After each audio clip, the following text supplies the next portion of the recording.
Cowboys at number 6. What do you make of these rankings? Really don't like this subject because really don't feel in the mood of saying anything positive about the Dallas Cowboys. Well, then don't. But they're too low.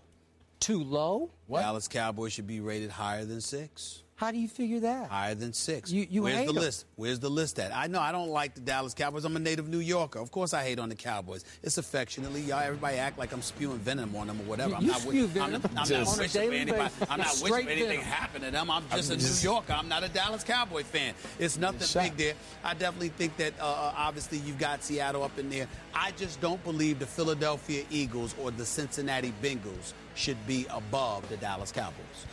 I don't believe that. Even though the Philadelphia Eagles, I predict they're going to win the NFC East, even though I know they have the same record, I don't believe they have looked better than the Dallas Cowboys over the last 2 weeks. So I think that the Dallas Cowboys definitely deserve to be ahead of them. And don't even get me started on the Cincinnati Bengals. They definitely don't deserve to be ahead of the Dallas Cowboys in the power rankings right now. So I would put the Dallas Cowboys at 4. 4? 4.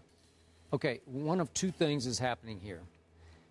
Either, number one, you're just trying to jinx my Cowboys, and I do not put that past you because that's been your new M.O. this year. With my Patriots, you are trying to get on the bandwagon to hope that the bandwagon blows a tire with you on it, and it almost has in the case of the Patriots. So now you're going to say very, outrageously, ridiculously positive things about Dallas, trying to hex or jinx Dallas, certainly as they're going to Seattle this Sunday. I would never say outrageously positive things about the Dallas Cowboys because they don't warrant that. They're or number outrageous in and of two, themselves. this also could be operating, Mr. Edwards.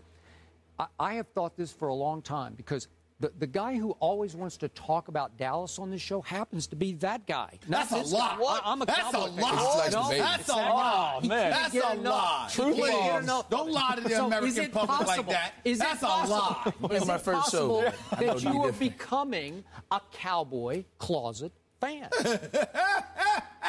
Please, I think never, it's possible. Never. Sounded fake. Excuse me? I know it did sound fake. The laugh sounded a little fake. Watch your mouth, man. You're a guest. I'm the biggest one on the show right now. The Dallas Cowboys, me, a closet Dallas Cowboys fan? Never. Check his pockets. Ever. Can't do it. Can't do it. I'm sick when the Cowboys win successfully. I will say this to you, though. I've been misrepresented on this show by this man right here, the Slicks themselves. Let me tell you how. Uh-oh. Yes, I predicted that the Cowboys probably wouldn't make the playoffs because I think that I walked into the season. Probably wouldn't. Let me explain. Just say wouldn't. Wouldn't. I walked into the season believing that the NFC East, as has been typically the case over the last 4 years or so, would not produce a wild card. That if you were going to get in, it was going to have to be win the division. And I don't believe the Dallas Cowboys are going to win the division. But the Chicago Bears stink defensively, and they ain't going to do but so much. I don't trust the Lions, okay? So I'm thinking Seattle and San Francisco or Arizona out west, okay? I'm thinking the NFC North and NFC South is going to obviously have a division winner. And the NFC East does have a chance to get a team out of a wild card. What I say about the Dallas Cowboys in terms of me wearing my haterade for the Cowboys, and people need to pay attention to this. My biggest thing about the Cowboys, forget whether they're going to make the playoffs or not. I am telling you the biggest moment that's possibly there to arrive. Whether it's even if it's a trip to the NFC Championship game, even if it's a trip to the Super Bowl, which ain't happening. I'm of the belief that the Dallas Cowboys, this is my joy. The Dallas Cowboys wait for the biggest moment, and they got Cowboy Nation hype, and right then they crash. It's no fun when you're losing in the regular season. You know, who cares about that? Nothing would please me more if the Dallas Cowboys start winning every game, and then they have all this success, and everybody gets rah-rah and gung-ho to set it up. And right when you do it, legit boom, you know what? Drop the ball. I will legit haterade. That's what I love. Take this.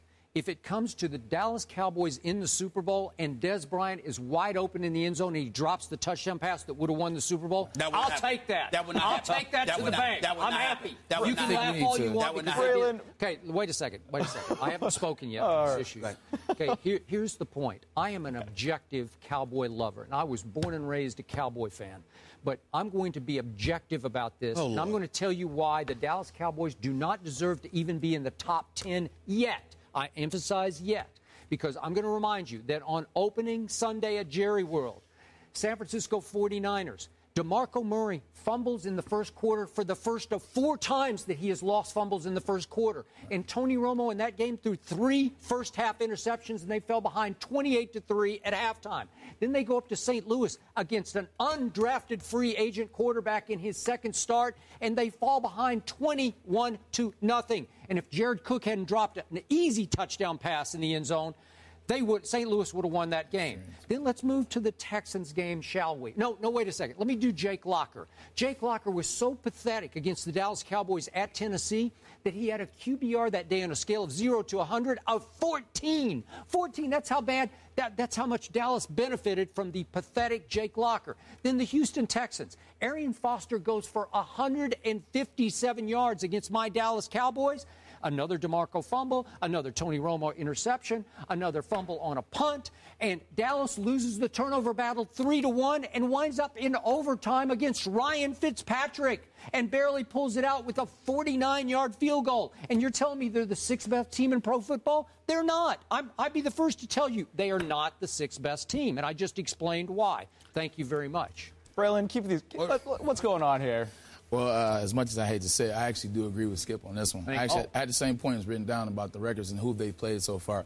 None of their wins have been impressive. Nothing that they've done, nobody they've played. Except for the Saints. You got to give them the Saints. Yeah, but the Saints haven't really played good football thus far this season. That's fair. I'm going to say the Cowboys don't deserve to be 6th. They haven't shown me that they deserve to be 6th. And as they always do in the past, I'm predicting that they're not going to win a division and they're going to falter before the playoffs. So you won't get your Super Bowl moment and you won't get your NFC Championship moment.